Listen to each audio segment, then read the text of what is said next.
Kelompok 3, Industri Pariwisata. Like, comments, and subscribe.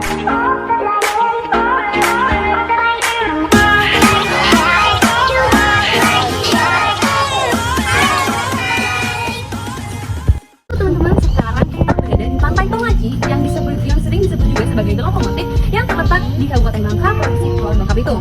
Pantai Tongaci ini juga menjadi salah satu contoh dari adanya industri pariwisata yang ada di Bangka Belitung.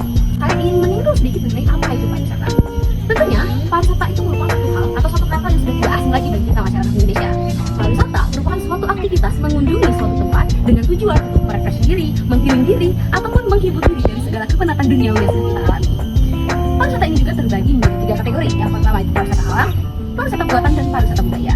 Jadi Pantai Tongaci ini bisa kita lihat sekeliling merupakan dalam 2 kategori. Yang pertama itu wisata alam dan wisata budaya. Dampak dari pariwisata ini sendiri banyak sekali dampak positifnya. Yang pertama seperti memperluas lapangan kerja, memperluas kesempatan berusaha, terjadinya ketukaran ekonomi.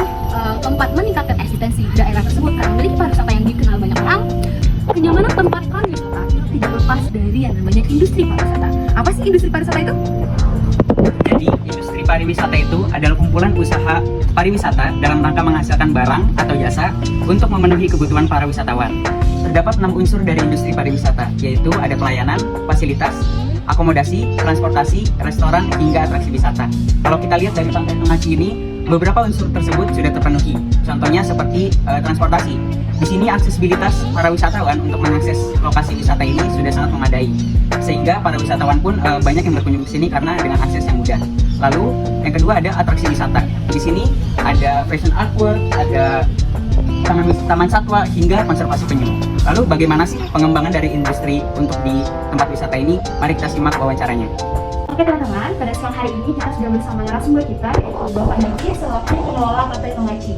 Baiklah Bapak, saya mulai wawancara pada siang hari ini.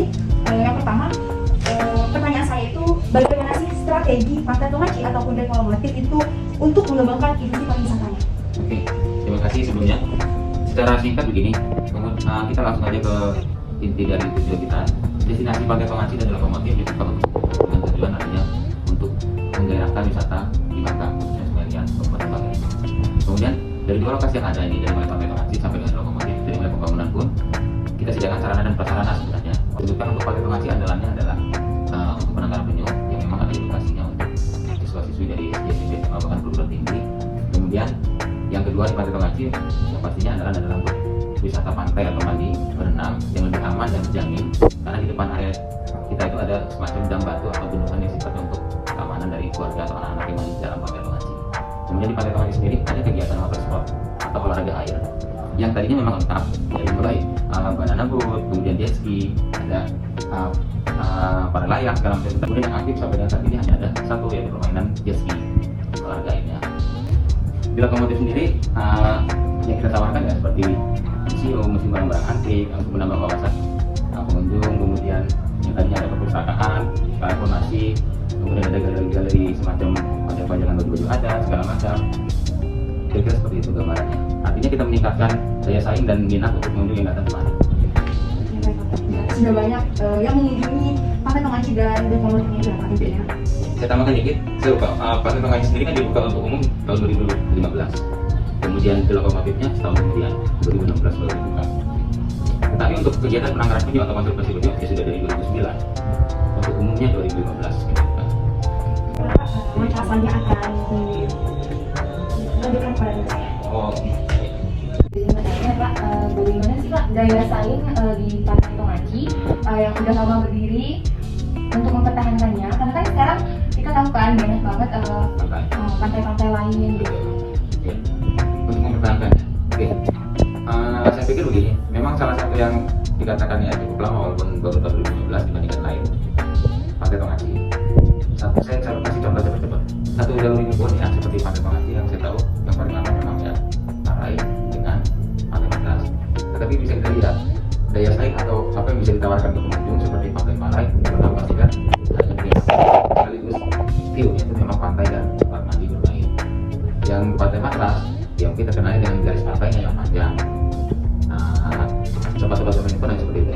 Kemudian Pantai Tongaci sendiri pun kami tawarkan selain wisata pantainya, itu tadi kita tambah dengan adanya khususnya di lokomotif dulu konsepnya adanya edukasi seperti tampilan-tampilan pameran yang mungkin ya seperti Pantai Matas atau Pantai Tikusmas atau Daun, bahkan tidak ada seperti area-area atau street seperti penampilan barang-barang antik, perpustakaan, kemudian sebenarnya sih sudah dibuka tapi masih ada barang-barang di dalamnya.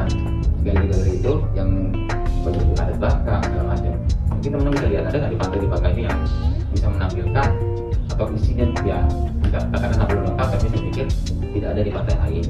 Kemudian di Tengah Ciput sendiri pun yang saya tahu itu di Bangka ini di antaranya pastinya penangkaran penyu, karena mungkin di pantai lain tidak ada penangkaran penyu.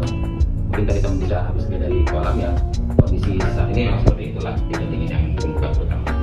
Nah, saya pikir untuk mempertahankan itu dan lain-lainnya kita harus tetap kita buat beda lain daripada yang lain. Kesannya memang seperti itu. Pantai dimanapun pasti sama, ada area, pasir, air, pasti begitu. Tapi kita tawarkan apa sih di dalamnya? Oh ya, seperti water sport, mungkin tempat lain juga ada. Tetapi setahu saya waktu zaman kita buka, paling lengkap untuk water sport di sini loh. Ada flying fox, para layang, banana boat, skateboard segala macam kita waktu itu ada. Bahkan instrukturnya pun kita datangkan dari tempat wisata langsung dari Bali. Itu pernah kita lakukan. Artinya ekspansi seperti itu ke pihak luar kita sudah sangat maksimal. Ya, itu tadi karena sering perubahan waktu, COVID, kemudian wisata melemah. Teman-teman tahu sendiri lah, orang banyak yang tidak bisa keluar dari luar Jakarta, Palembang atau Padang susah gitu kan. Itu sangat berpengaruh memang pada dampak potensi wisata tadi kita. Itu pasti. Ini pun sudah mulai menggeliat ya, sedikit lah. Berarti udah mulai lagi juga ya Pak? Ya, sampai dengan per bulan ini sudah mulai. Kita melanjutkan wawancara dari teman saya. Jadi kita lanjut dari pertanyaannya. Ya, Jadi pertanyaan saya yaitu bagaimana pengembangan kemitraan usaha pariwisata terkhususnya di Pantai Tomaji dan Lokomotif? oke. Ya gini, kemitraan dengan dinas pariwisata sendiri pun itu tadi yang pertama promosi-promosi baik yang berjalan untuk daerah Batam dan yang sudah keluar. Saya kasih contoh cepat-cepat. Untuk kemitraan ke dinas pariwisata, bahkan dinas pariwisata tingkat 1 provinsi di Pangkal Pinang, saya pun sendiri sudah melakukannya dengan cara produk-produk yang kita tampilkan di Pantai Tomaji itu dipamerkan di pameran di Jakarta seperti di BCC kalau tidak salah itu untuk mewakili Kabupaten Bangka Ibu. Kemudian seperti adanya lomba-lomba ini bisa dilihat di belakang sini ya. Kita pernah juga juara satu kader konservasi alam. Kemudian belakang-belakang ini bahkan dari Kementerian Kehutanan juga ada.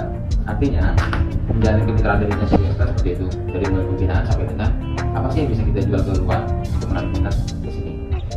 Itu gambaran kecil saja salah satu bentuk kemitraan kepada kita. Kemudian kemitraan kepada pihak swasta lainnya itu tadi kerjasama di bidang seperti pengembangan. Nah nanti mungkin bisa teman bisa di depan salah satu daya tarik kita mencoba kembangkan yang namanya hobi atau kesukaan dari mobil klasik atau mobil tua sudah di depan. Kemudian kerjasama jika ada barang-barang antik atau barang kuno yang ada di Gowes atau bisa share. Kemudian yang paling jelasnya lagi ya untuk event kegiatan pasti kita bermitra dengan pihak-pihak swasta lainnya. Seperti dikembangkan juga misalnya dengan ya mungkin kita tidak menafik lah seperti produk-produk makanan atau minuman itu pastilah kita ada selalu tentang untuk saling menjaga dan mempromosikan kegambaran. Oke Bapak, pertanyaan selanjutnya itu bagaimana cara Pantai Tomaji atau Lokomotif menjaga hubungan baik antara pihak sini sama partner kerja bisnisnya Pantai Tomaji tersebut? Ya, yang pasti sih menjaga hubungan baik dari mulai apapun bentuk kerjasama kita seperti dengan pihak-pihak bisnis yang lain ya, misalnya ada promo-promo dari pihak luar, kita selalu artinya selalu setiap ada event kita libatkan. Kemudian yang nggak kalah penting kepada pengunjung, saya atau pengurus lain selaku owner pun kami tegas dengan cara ya senyum lah, minimal informasi atau apa yang sifatnya bagaimana pengunjung itu datang walaupun dengan kondisi seadanya tapi tidak menimbulkan masalah atau apalah, kira-kira dengan varian pengambilannya seperti apa adanya.